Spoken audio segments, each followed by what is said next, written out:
Hello and welcome to Boring Dad Gaming, where today we're going to be starting a new playthrough on the channel. This is Citizen Sleeper 2, Starward Vector. This actually comes out tomorrow, January 31st, but the publisher, Fellow Traveller, was kind enough to send me a key to play the game a little bit early, so we're going to do just that.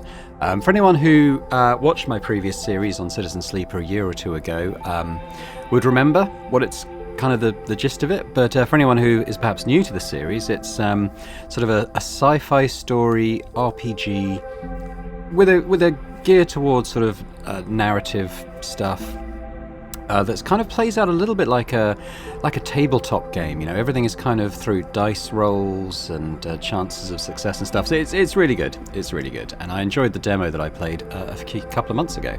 So let's start a new game. Difficulty can be changed at any time. Safe. Broken dice are worth one. Broken dice is a new mechanic, I think. I don't remember that from the first game.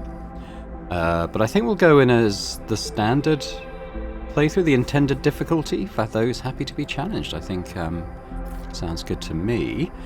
Now, in the demo there were varieties of classes. I'm just wondering if there's any more here. There seems to be three, choice of three. So we have a machinist. Sleepers that are built to repair and modify automated systems used in corporate resource extraction. Machinists are very skilled engineers, but their isolated work means they often struggle with tasks requiring a direct approach or social engagement. Their focus skill allows them to focus on a single task and boost their dice to excel in it. Sleepers assigned to machinist work are usually diligent, careful, and structured people. Okay, could be kind of cool. Focus. Accrue stress to focus an action dice. Okay, so this, again, I think this is a new mechanic from the first game, where it seems to be each class gets kind of like a special ability, unique ability sort of thing. -1 stress on focus die positive outcomes. That's good. So you get a stress, and you can boost your dice, but potentially you can lose that stress as well if it works. That's kind of cool. So this is our skill. So engineer, we can kind of do quite well, and obviously as a machinist, interfacing can do quite well, and engaging. So this is like our social skill, I think, and that seems to be like we can never really progress in that. That's always going to be tough for us. The next class to look at is operator. So this one, interface. This thing's maybe more geared around computer work, IT, than the hands-on work of an engineer. So let's see there. Operator sleepers are built to work with drones and remote machines over local networks to perform corporate resource extraction from a distance.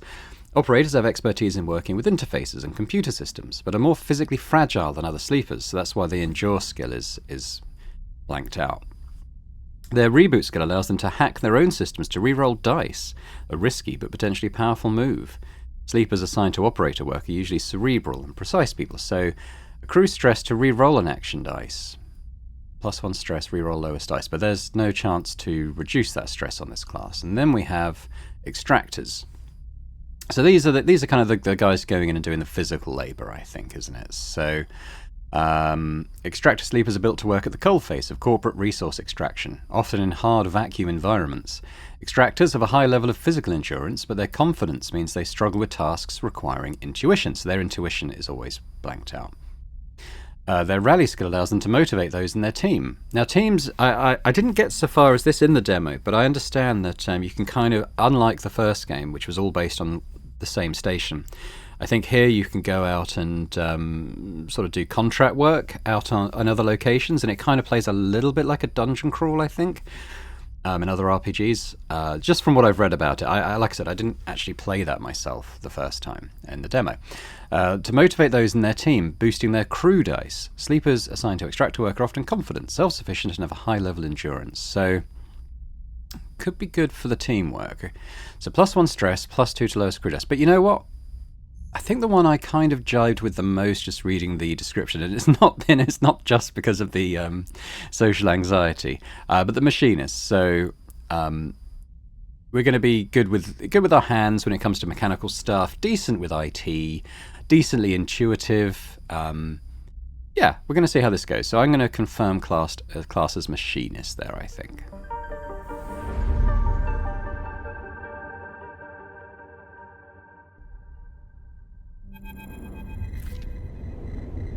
Unknown, a vast and dark interior. In the moment before waking, the dark space before conscious thought, you struggle to find the pieces of yourself. Usually these pieces come with a particular cadence, each appearing sequentially like the boot process of an old terminal. First your body, artificial, compromised, but relaying sense data, all the same. Then its context, the breeze of air filtration, the soft contact of your birth in 0G. Then emotion, coming into focus, coming into your body, bringing with it that first instinct, the one that has framed your past 100 cycles. Fear. But that familiar sequence does not arrive. Instead, you are unmoored in space, your body distant, your context silent, even your emotions somehow obscured and scattered. Among all that disarray, only one familiar thing arrives: the fear. It is a scrambled, panicked fear, the drowning fear, the falling fear, the fear that makes you reach desperately for any stable point. It is the fear that tells you something is wrong. Something is very wrong with you. Wake up, sleeper. The voice is whispered in your ear, an act that makes you suddenly aware of your head, pulsing in pain, your body rigid with tension. Sleeper, a familiar name, a mind copied, emulated, a body built, implanted. One person sleeping until their debt is worked away, their double being made to work, to be consumed and eventually to be destroyed. A proxy, in emulation, a sleeper. That is what you are. So yeah, so it's kind of explaining here the what a sleeper is. So it's kind of like an artificial body, a robot kind of thing, where someone who owes money to the corporation, I think, and is someone who's in debt, they're kind of locked away in cryostasis or something, but their mind is implanted into this sleeper who can go out and do the work for them. Kind of indefinitely, I think, until their debt is paid. So that's kind of how the system works in the game. But you escaped. You remember that now, broke free of your corporate creators, S and ARP, in search of a future. You cannot remember the details of your escape, but you know the fear has been with you ever since. So they send out, the corporation kind of sends out like bounty hunters, I mean a bit like Blade Runners, I suppose, from the Blade Runner universe, to track down these escaped sleepers. All of a sudden you remember you have eyes, and your eyes flicker open. This is Lane, relentless, cruel, and on your trail. Oh. Pale eyes and a pale face. Lane. The name comes with its own specific sensation of fear, one you recoil from instinctively. Sorry to interrupt, a sharp smirk, but this ends here. You search your mind for more than a name. Is this Lane speaking? I think it is. Is this how you reward me for my generosity? Lane is leaning over your horizontal floating body, looking down into your eyes. I took you in, protected you, gave you a purpose. You try to look away to the corners of your vision to find something you understand. Your body does not respond. But I suppose that wasn't enough. He reaches into the pocket of his jacket and retrieves a small vial. This wasn't enough. The vial glitters. This object you know and have known for a long time. Stabilizer, the drug that keeps your artificial body, your emulated mind from inevitable decay. The only balm for your planned obsolescence. The liquid roiling in the vial fills you with disgust. So again, as long as they sort of are obedient and working for the corporation, they get access to this stabilizer thing, but once they escape, they're kind of on a ticking clock of just breaking down. But there are sort of black market ways of getting stabilizer, which the escaped sleepers try and do. Lane pockets the vial. But it would be wasted on you now, after what you have done to this body of yours. He looks at you with a palpable disgust. Lane's eyes scan your body, and as they do, you become aware of the wires and tubes attached to you. Those that were meant to free you from your dependence, from the stabilizer, and the control it grants Lane. They are free, you piece of shit. They don't need you anymore. Oh, hang on. They are free, you piece of shit. They don't need you anymore. The voice comes from somewhere behind Lane's head. It is a voice you know, but when you search your mind to try to understand why, you find only dizzying darkness. Shut him up. Lane barks the command, and you hear the sounds of impact, of pain from elsewhere in the room. You try to move your limbs again, and this time you feel a flicker, the twitch of a finger. You feel the extension and compression of synthetic muscle. Free, are you? Lane smirks. You were free when I disabled your tracker, when I gave you the stabilizer you needed. He scans your body with angry eyes. Now you aren't free, you're just broken. I had such big plans for you, Sleeper. I invested in you. Lane grips your arm hard and you feel a jolt of reaction. You will the arm to move, but you have ruined all that. Lane speaks louder over the sound of the struggle behind him. I will try to preserve your body, of course. I have my own uses for it. But your emulation? You feel one of his hands searching behind your head. He finds and grips the thick cable running into the port at the base of your skull. I will burn that out. Lane jerks forward, slamming across your body, then spinning away out of sight. You feel yourself rolling, the cables plugged into you looping and wrapping around your limbs. Then you feel hands steadying you, pulling cables. You glance around wildly and see someone diligently unplugging you. You meet his eyes. Hey! He waves a hand in your dazed face. We need to move. Lane won't be out for long. He unloops a cable from around your wrist. Sleeper, help me out here. You blink slowly. Do you know this person? He leans over you and you feel his hands on the connector, flicking switches, releasing locks. Come on, come on, come on! He tugs the connector clear and pulls you up. You see the room you're in for the first time, filled with tech and terminals, wires waving everywhere, all lit by big windows looking out on an impossibly bright, screen-filled street beyond. In the corner you see the dark shape of a floating body surrounded by a glittering constellation of crimson baubles. Is that blood? Move! You're wrestled and shoved towards the door, which slides open in front of you, and then you're out in all that brightness, all that movement, gliding hard towards some unknown destination. You come to a stop in a dark alley, the one who guided you here pausing to catch his breath. He doubles over beside a massive life support unit that sends a lukewarm breeze across your skin. You stare at him, trying to recall anything about him. You notice his tattered jacket, his lightweight clothes. You remember this station runs hot. Something about the power that flows through the place. He looks up and meets your eye. What's going on, Sleeper? He wipes sweat from his forehead and it floats away in a swarm of spheres. Talk to me. Who are you? You see a concerned frown cross his face. Dinna mess with me, Sleeper, that's not funny. He comes closer, eyeing you carefully. What station are we on? He narrows his eyes, waits for the answer. You close your eyes, trying to recall. You force your way through the dark to the image of a station. No, a city, growing on the back of a vast set of hexagonal solar cells, shadowed by them. You open your eyes. Dark side. The word leaves your mouth like an exhale, an instinct. Before you heard yourself sound it out, you didn't know it was there. He sighs. And me, who am I? You see something like fear in his eyes. Panic, perhaps. You stare hard at his face, the slight upturn of his mouth, the intensity of his stare. Nothing comes. Closes his eyes and drops his head, putting a hand to his temple. The reboot. He's speaking quietly to himself. Lane interrupted the process and... He lifts his head and stares at you. We need to keep going. We need to leave. He turns and kicks off down the alley. Come on, the rig can't be far. As you are led through the passages and serviceways of the station, you try to recall your life here. The texture, the temperature of Darkside feels familiar, but you struggle to pin specific memories to it. Focusing hard, you recall waking up in these passages, cycle after cycle, the rhythms of the station flowing over you along with the crowds. You recall desperation and the slow decay of your body that caused it.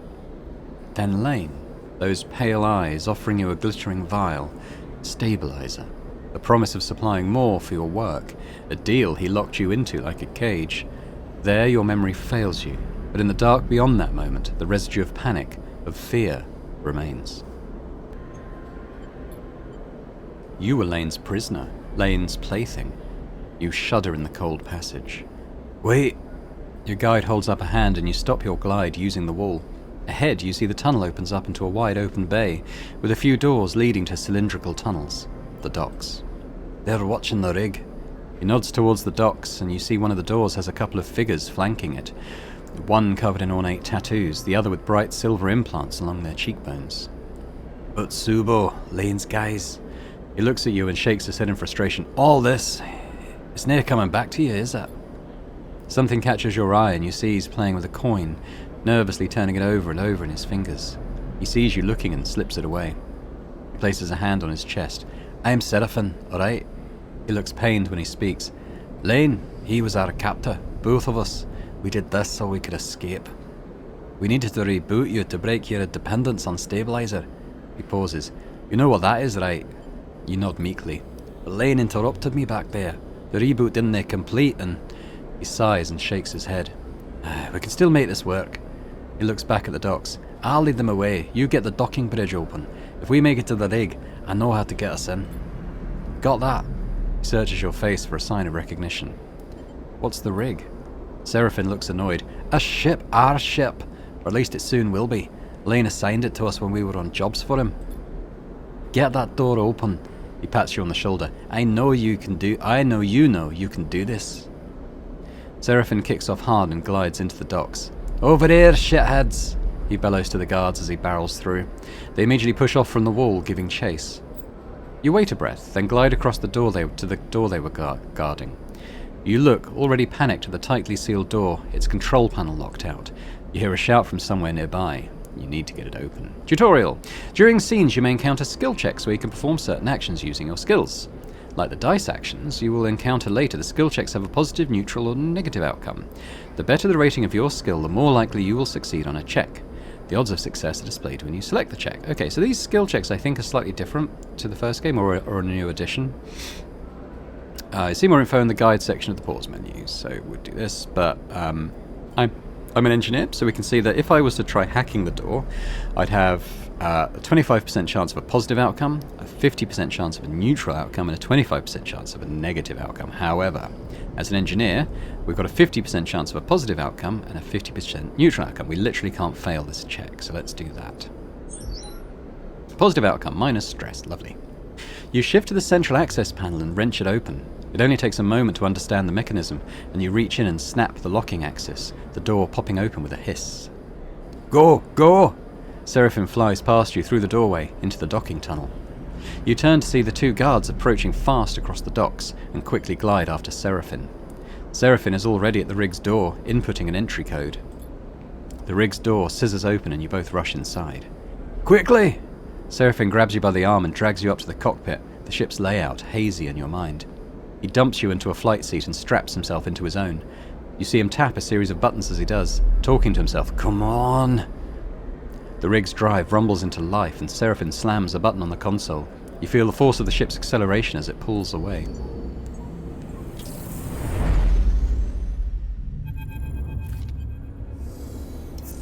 The rig. Got some dice now. Ooh, we've rolled really well on that. I don't know if that's always the same or if that's random, but we've done really well on that. As the ship glides into place on the connecting bridge, its automatic systems nudged there by the port's docking protocols. You feel a sense of relief. Seraphim burned hard out of Darkside, and you dropped in and out of consciousness in your seat as the rig made its way across the belt. But now, with open space between you and Lane, you feel fresher, more awake. Seraphim breaks the silence. We're good, sleeper. His eyes don't leave the monitor, and you realize this part of your escape is routine for him. You and he must have docked this ship countless times in your work for Lane. Problem is, you don't remember any of them. We made it, he whispers, closing his eyes and letting out a sigh. Stay silent. He shakes his head and then unclips from the pilot's seat. Seraphim reaches up, flicking through a set of switches in a practiced fashion, completing the shutdown. You watch, a little frustrated with your own uselessness. Running the rig, you realize, is just another thing you've forgotten. A clunk that runs through the walls of the ship is followed by a short percussive alarm tone from the pilot's console. Docking complete. Seraphim kicks off from his seat, twisting as he glides past you towards the back of the cockpit. His hands find the rails on either side of the door and he pauses, facing into the corridor beyond. He turns back to you, backlit in cold cyan. We need a plan. He glances around. Lane's not gonna let us slip away quietly. He sighs. We hide here. Seraphim glances around. I hope you didn't mean on the rig. He smiles a little, his teasing still a little unsure. His smile fades. Maybe, but on the approach, Hexport looked like a pretty small place to disappear into. We've bought ourselves some time. He glances through the cockpit window at the blinking lights of the station. You may not remember Hexport, but I do, and there are plenty of opportunities here for us, if we can keep our heads down. He turns back to the corridor. And that's what we'll do. He pushes off and glides towards the main lock, and you follow, pulling yourself along, hand over hand in 0G. We've already emptied the tank on this thing. He slaps a hand against the ship's insides. So, we need to refuel, and that will not be cheap. But if you and I know one thing, Sleeper, it's how to work. I'm gonna get myself reacquainted, see if I can turn up any old connections. People that may throw us an easy contract. You, he glances back over his shoulder, you keep it out of trouble. Low profile, got it. Seraphin stops at the airlock. Stopping the reboot halfway through. He pulls a worn crew jacket from a locker and starts pulling it on. We didn't know what that did to you. He jams an arm into a sleeve. I didn't want you passing out in He stops. I'll be fine. Seraphin drops his head, swearing to himself. He grabs another crew jacket and thrusts it at you. Just put the damn hood up, will ya? You take it and slip it on. Thank you. Seraphin nods. He stabs at the button to open the lock. The inner door hisses open and Seraphin glides through. Wait for a little bit, then leave. Anyone looking for us will be looking for two people travelling together. He looks at you in your worn crew jacket, a limited disguise for what is clearly a sleeper. We'll meet back here later. Any trouble, same thing. Meet here. He surveys your disguise again and shakes his head. This is a shitty idea. He gives you one last look. Maybe find yourself something to eat.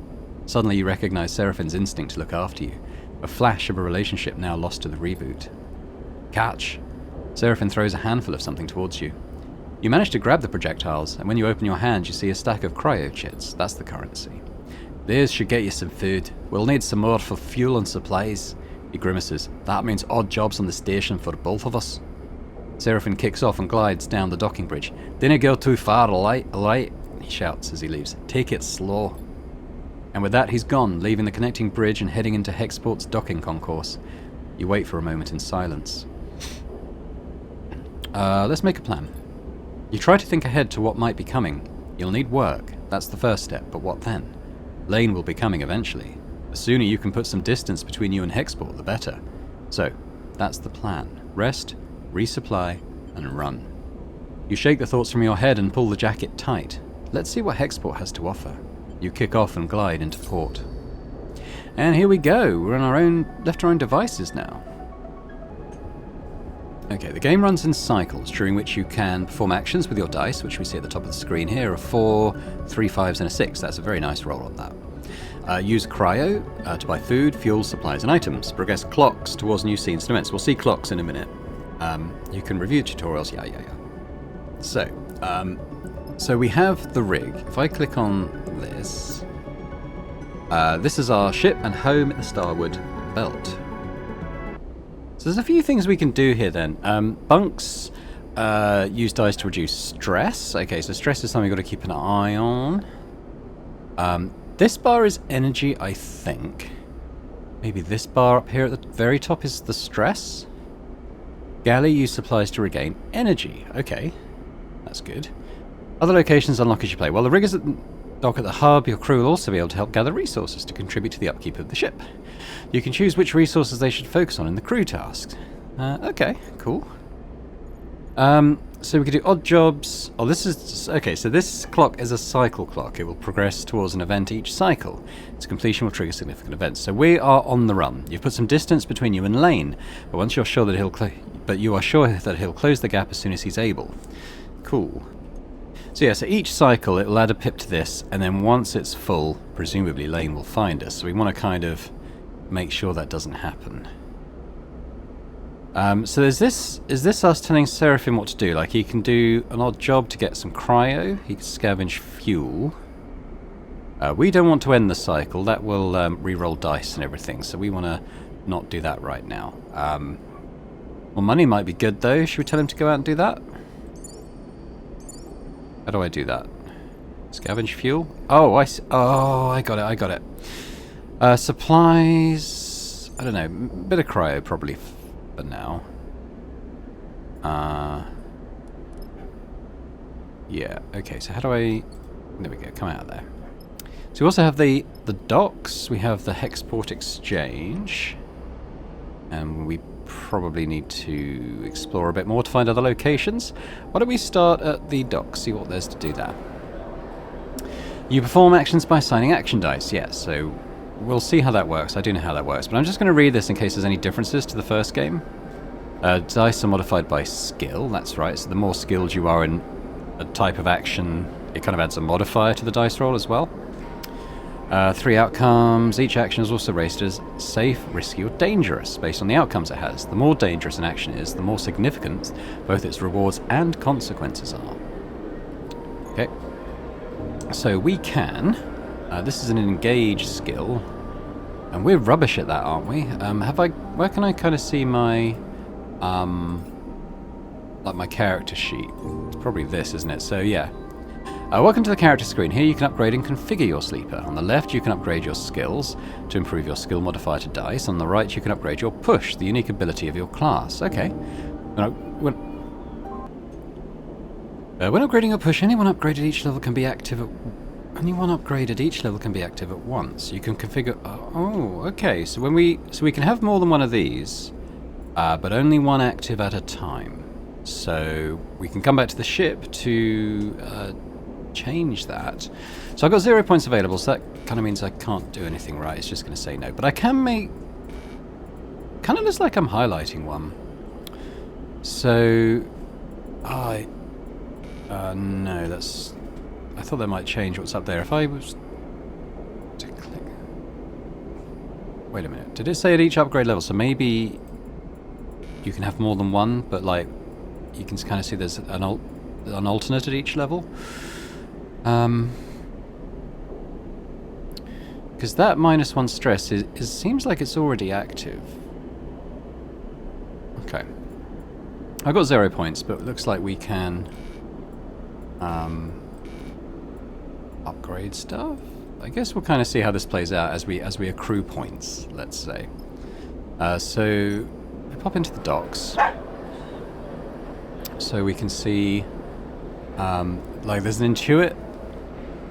And so it actually tells us the size. So this engage one is telling us we're not good at that. That's going to be a -- on that. So if I put a 4 in there, it's effectively a 2 because it's subtracting 2 from the roll because of our lack of skill in it.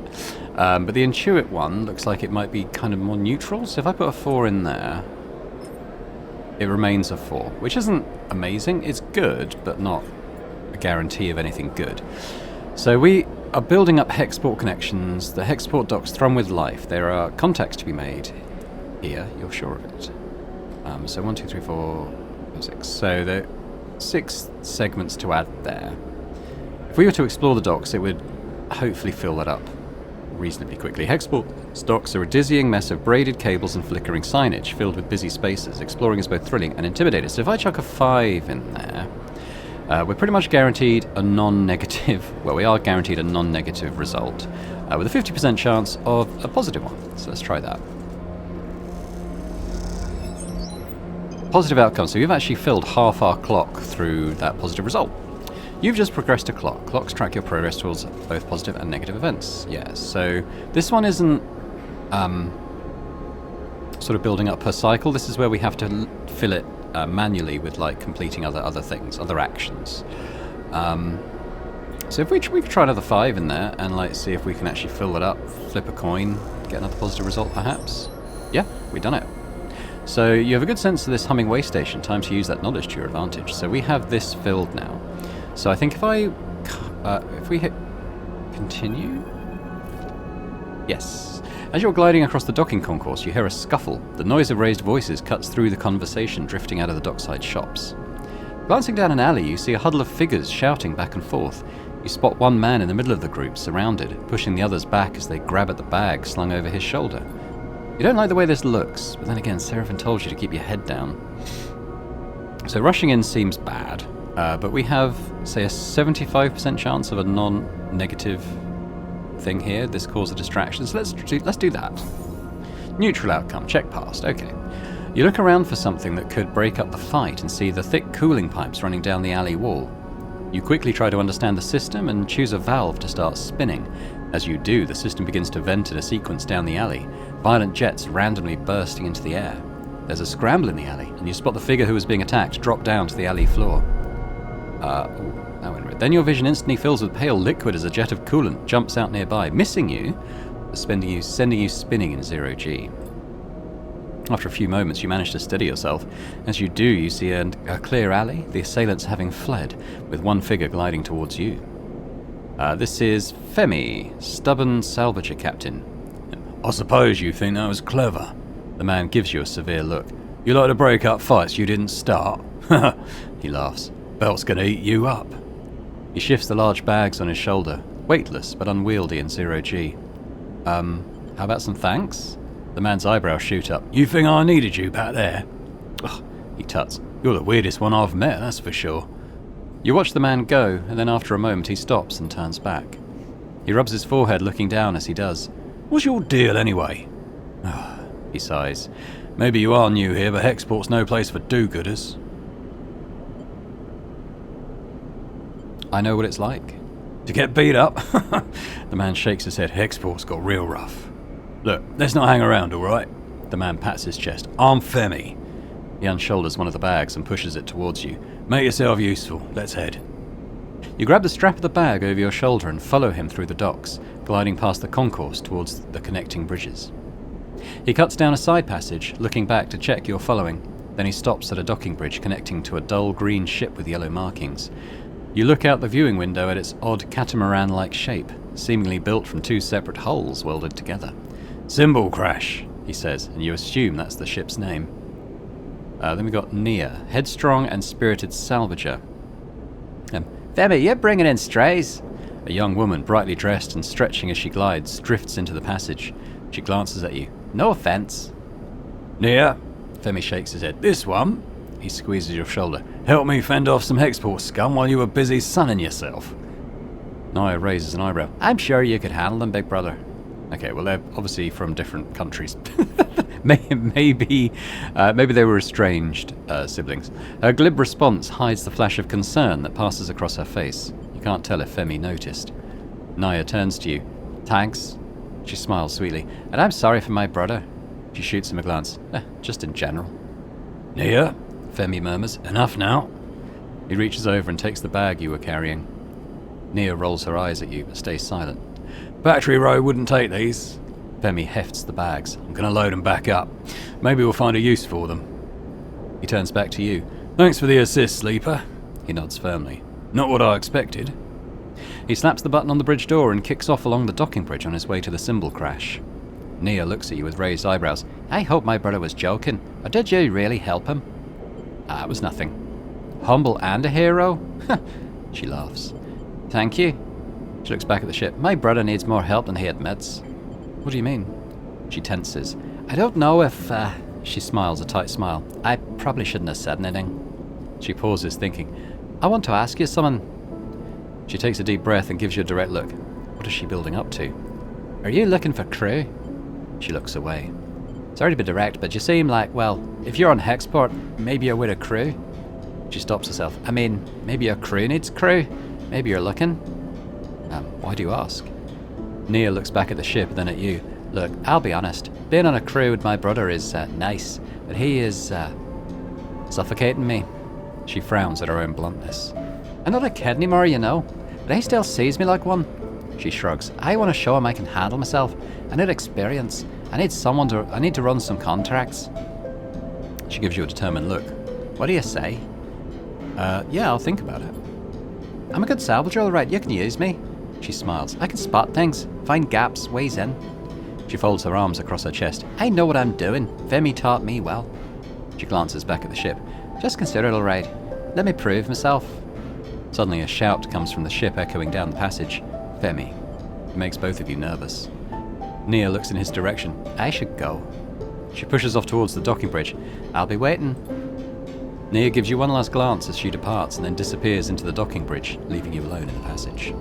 Interesting. New local crew available. New location discovered. So we have the warehouses and the Ben's bar. Okay. Let's check out the bar first, shall we? Here you can eat in exchange for cryo. Eating gives you energy, which is these white pips here. I think it looks like we've got 5 currently maximum. Gives you energy, stops you starving. Different foods give different amounts of energy. Yeah, so... Play Star and Stoker, another Intuit check. S&S is a spacer gambling game played with custom magnetic dice.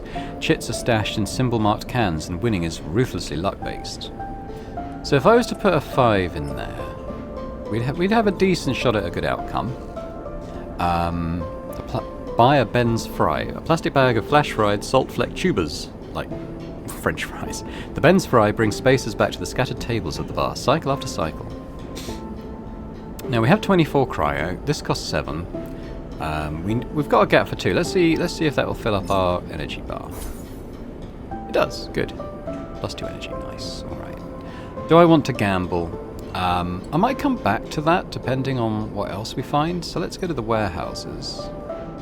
Skill required. This is endure, which we are bad at. Are we also bad at endure? Let me look at my sheet again. We know we're bad at engage. We're actually really bad at endure as well. Fair enough. But it looks like we might be able to upgrade that somewhat. But not obviously currently. Alright, so I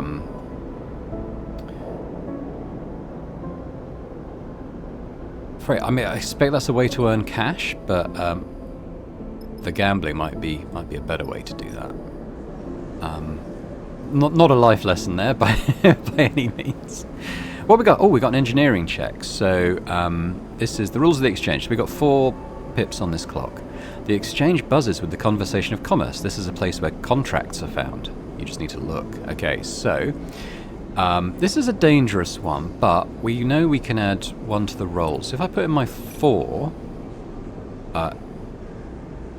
it looks red, which suggests danger, but it actually says engineer skill proficient. So yeah, so this is good for us. I mean, I could, if I put my 5 in there, that's a 100% positive result. So it's probably worth trying that now. Trading scrap is all about identifying materials and cleaning up components. It's an engineer's job more than a trader's. Let's do that. Filled up half the clock and got 7 cryo, so we've earned back what we spent on food. A set of location was discovered. You make a reasonable deal on a cache of air filters, and the buyer remarks on your good business sense. I'll probably come back and spend the 4 there and see if we can fill up the clock. But it did say new area we found, which is this spacer trading market. Let's have a quick look. So here it's all stuff to buy. So we could buy fuel, fill our ship with fuel if we had enough money, which we don't. Buy supplies. I wonder where. If we go back to our ship, does it tell us what our sort of supplies and stuff are at the moment? Just sort of looking if there's any. Yeah, I don't know if it does. Maybe there's nothing. Maybe it. No, but let's get more money in.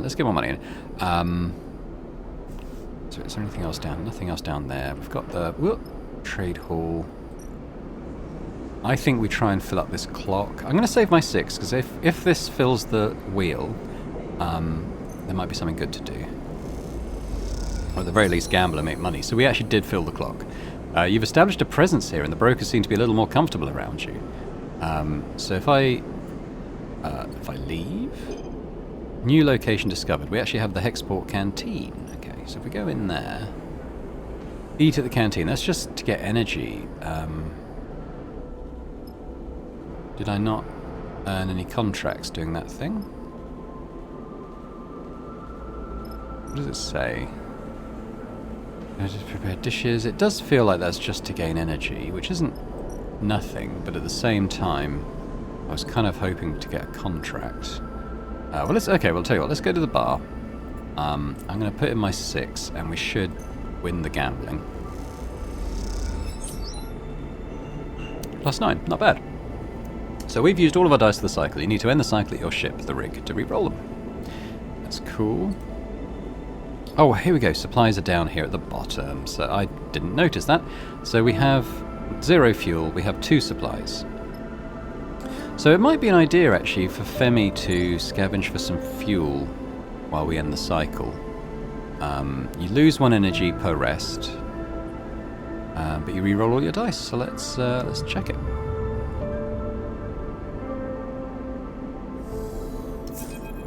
See, this isn't anywhere near as good. We got a 1. We got some 4s, which isn't too bad, and a 6, which is good, obviously. Seraphim. We're in trouble, Sleeper. Seraphin leans into the bunks as you're getting up. Without further explanation, he disappears down the corridor towards the rear of the ship, so you see we've gained a fuel there, which is nice. You drift out into the passage, pulling on your clothes, and glide down the length of the rig, the cool air making you shiver.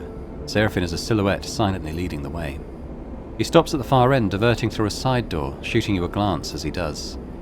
You find Seraphin inside, holding one of a tangle of arm-thick tubes that are waving in the zero-G engine room. You know what these are? Fuel pipes? Seraphin shrugs. Close enough. These are the engine's feed lines. He waves one in the air. And before you ask, nay, they aren't supposed to be waggling loose. What happened? These must have broken loose when we pushed the ship hard on our way to the dark side. He looks at the mess. We're lucky that the reserve tank is empty, otherwise... He shakes his head. It would have been bad. But, he pushes the pipe to the side, nae feed from the reserve tanks means that the rig's range is limited to the local region only. He thumps the large lumpen housing of the engine. This thing cannot take us anywhere far. So we fix it? Seraphin sighs. That's the short of it. He whacks the engine housing again, harder this time. Just not being hard on a lock. He turns and starts gathering the tangled feed lines, his frustration evident in the violence of his movements. We'll need a new set of these, that's for sure. He starts forcing them into a crate. So how about you try to track them down? I'll take a look at things here and see if I can figure out another fix for the reserve tank. He glances up from his work. From what I've heard on Hexport, Factory Row is the place to find ship fitters. Maybe you can do some recon while I sort this place out. It's on the other end of the station. Okay, I'll take a look. Seraphin keeps working. Wait! Seraphin pauses, seemingly unsure. There's something else. He drops the feed lines and they float, waving in the air like tubular seaweed. I've heard word that Lane's on the hunt. He frowns. A message went out everywhere in the local radius of Darkside. He is looking for us. And we can't leave. Exactly. Seraphin sighs, which is why we need those feed lines. I'm going to try to work something out. Maybe I can improvise a solution, I don't know. He looks down. I'm no ship fitter. But while I do, you go hunting, see what you can turn up, okay? He smiles a weak smile. Now get going. You leave the engine room, the clanking sound of Seraphin's cleanup efforts echoing through the ship. Fuel feed lines, that's the next step. You take a deep breath and head out. Discover the drive. So these are objectives, basically. Personal objectives. They help you track and choose your objectives. Citizen Sleeper 2. The arrow button in the top left opens the menu from which you can track them, blah blah blah, get a marker. They come in two types, major and minor. On the completion, a major drive rewards 2 upgrade points and a minor one rewards 1. So these are very good to do. Keep an eye on the drive menu as you progress to see what new opportunities and objectives are available. So now if I click on this, escape Hexport. Major. Lane is hunting you and Hexport isn't far from Darkside. Refuel, repair, find what you need and then leave before he finds you. So we'll come out of that. I expect we're tracking that already. Let's just come out of our ship. New locations. That's probably Factory Row, right? So we've got a couple of places to eat, somewhere to buy stuff, somewhere to work that we're not very good at working in. So we probably won't do that. So let's head to Factory Row then. Got another clock. 4 segments, so trusted supplier. The Hexport factories are picky about who they work with. Trust is a key currency here if you want to find a ship fitter. So we've got 2 possibilities for leveling this. We've got Intuit, which is neutral for us, and Endure, which is obviously not our forte at all. So search the row. The factory owners of the row speak mostly in terms of supply and demand, but going door to door might help you find the ship fitter you need. Now I guess we could put a 4 in. Possibility of negative result? Let's give it a go. Neutral. So we got +1 segment. Spend as much time listening as you do talking and seem to make some headway into negotiating a contract. I'm going to try that again. A positive result would be nice. Negative is always possible, of course. That was a negative outcome. So we gained a segment, but we lost energy. So that wasn't a horrendous outcome. Let's try hope for a positive one, though. Maybe we'll complete the clock. Positive. We filled the clock. You have a little trust with the factories, now the trick is not to waste it. So if we hit continue. Hexport. Factory Row howls as you glide through its cramped passages.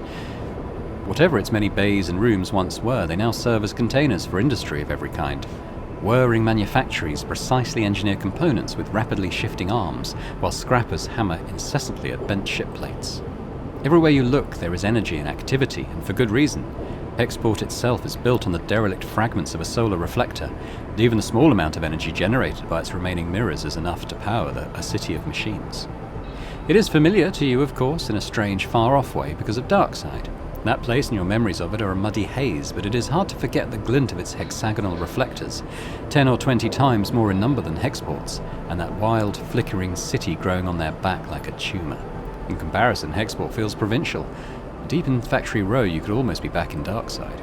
And then you see them, tubes, just like those Seraphim had waved in your face, the feed lines. You push over to the display window of the unit marked Carston's Supply, in block capitals cut from hull plate. There, amongst an angled shelf of oversized ship components, sit the feed lines, like some large biomechanical tangle of snakes. You slip inside, with the sound of Factory Row as a little screened, and spot a large figure working at a bench. Hunched over, concentrating, it seems he doesn't notice you enter. Hello? This is Carston, intimidating shipfitter. A sharp eye glints as the figure looks over his shoulder. Can I help you? His accent is heavy but unknown to you. Those feed lines, how much? There's a sharp clink as Carston places his tools and the component against a magnetic plate on the wall. He turns with surprising grace and begins cleaning his hands on a cloth. Those sharp eyes scan you, but Carston's thick-set features do not betray the results of his assessment. Custom built those, for a client that never collected. He looks at his hands while he speaks, checking for stray oil stains. You have one of the old MEVs, then? He sounds out the letters in a way you don't recognize as he speaks. You try to recall anything you know about your ship, but the memories elude you. Perhaps Seraphim should have come along. I think so? Carston squints a little. Right. Look. Carston drifts over to where you're standing, his imposing height evident. For a fellow enthusiast like you, he continues in a distinctive monotone, let's say a few hundred cryo on clean chits. He shoots a glance at the feed lines. 400, let's say, to be precise. I don't have 400. Carston looks you up and down and sniffs. Oh, it's expensive, I know. It's a shame, but it's just what they're worth. He screws his mouth up a little into something that might be a smile. However, I'm more of the bartering type myself anyway. Well, barter sounds good. Carston nods sagely. There's a little favour I need a crew for, and well, you look like you might be a good fit. He tucks the cloth away in a pocket and clasps his hands. I know of an old Solheim wreck out there. Very old, pre-collapse. It's tucked away in a dead zone, so no one has ever really cut it. He shrugs. Not only that, but Solheim derelicts have a habit of triggering nasty security protocols when approached by an unfamiliar ship. So, it's been left well alone. But a salvager like you, with an old Solheim rig, I bet it wouldn't even flinch if it saw you coming.